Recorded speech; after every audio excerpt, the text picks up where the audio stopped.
Next up is kind of a continuation of the previous problem. How do I know that? It says the ball from the previous problem or question is now being pushed across the floor and has an energy of 100 joules. What's the velocity of the ball? Okay, so here's number 3. So we've got velocity is what we're looking for. We've got the mass of the ball that we figured out in the last problem. That was 267 kilograms. Hate to hit that with a baseball bat. And we're trying to figure out velocity. Ooh, we've got 100 joules of energy is given to us in this problem. And since it's moving, that's going to be kinetic energy. Sorry about my camera skills. And so now we've got this formula, Ke equals mv squared over 2.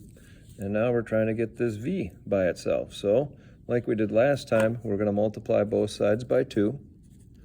So that gets rid of that 2 in the basement. So now we've got 2 times kinetic energy is equal to mass times velocity squared.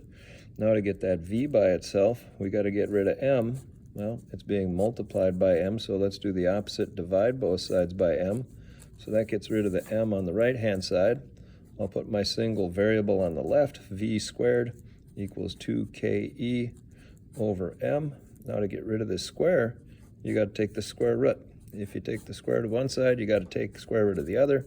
So I end up with this, v is equal to the square root of 2 times the kinetic energy divided by mass. So now we start throwing in some numbers. We've got 2 times the kinetic energy, which was given to us, 100 joules. Divide that by the massive mass of 267 kilograms. Square root of that. So here you got 200 divided by 267, so that's going to be less than 1. Then you take the square root of that. That's going to be a pretty small velocity. And you would think so because in the previous problem, you had 300 joules of energy and it's rolling at 1.5.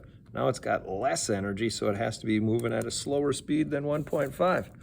So how do you work this fancy calculator? Let's go with this.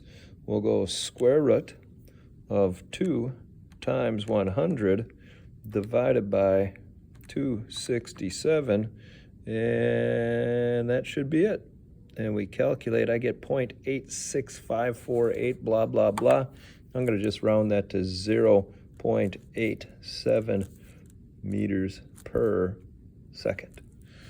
All right, another problem done.